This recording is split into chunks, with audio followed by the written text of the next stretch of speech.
હે તમને કહું હા આપડી દીકરી હવે ઉંમર લાયક થઈ ગઈ છે, હવે લગ્ન ન કરી દેવા જોઈએ આપણે? એ તારી વાત હાવ સાચી છે, પણ પાછી તને ઘરની પરિસ્થિતિની ખબર જ છે ને. મારે શું કરવું મને કઈ સમજાતું નથી. મોટા ભાઈને બોલાવો ને, ઈ કઈક રસ્તો બતાવશે. એ વાત તારી હાચી હો. લે ફોન કરું. હાલો મોટા ભાઈ. હા શું કરો છો? ઘેરે આવો ની, થોડુંક વ્યવહારિક કામ છે. એ શું કરો છોકરાઓ? હા આવો મોટા ભાઈ આવો, બેહો બેહો.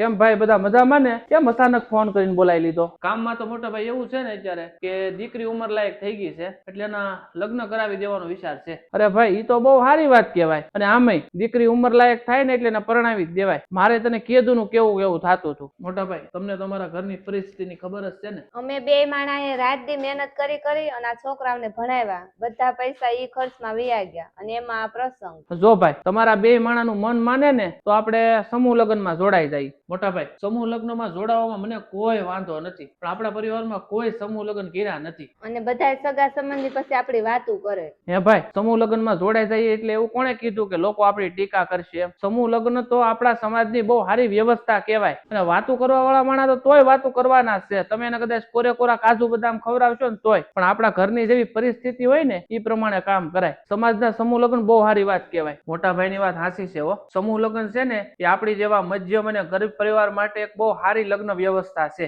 લોકોનું દેખાદેખીમાં એનું જોઈ જોઈને આપણે જો આવા લેણા કરશું ને તો આપણે કેમ ભરશું પાછા? આપણે આપણા છોકરાઓનું ભવિષ્ય જ બગાડશું. એટલે આપણે કોઈની દેખાદેખી જોવાની થતી નથી. આપણે સમૂહ લગ્નમાં જ જોડાઈ જાવ. આપણો પરિવાર જેમ પોગીએ કે ને એમ જ આપણે પ્રસંગ કરવાનો, અને લોકો તો વાતું કરવાના જ છે અને કરશે જ. કેમ લાગી વાત? સારી લાગી હોય ને તો વિડીયોને લાઈક ને શેર કરવાનું ભૂલતા નહીં.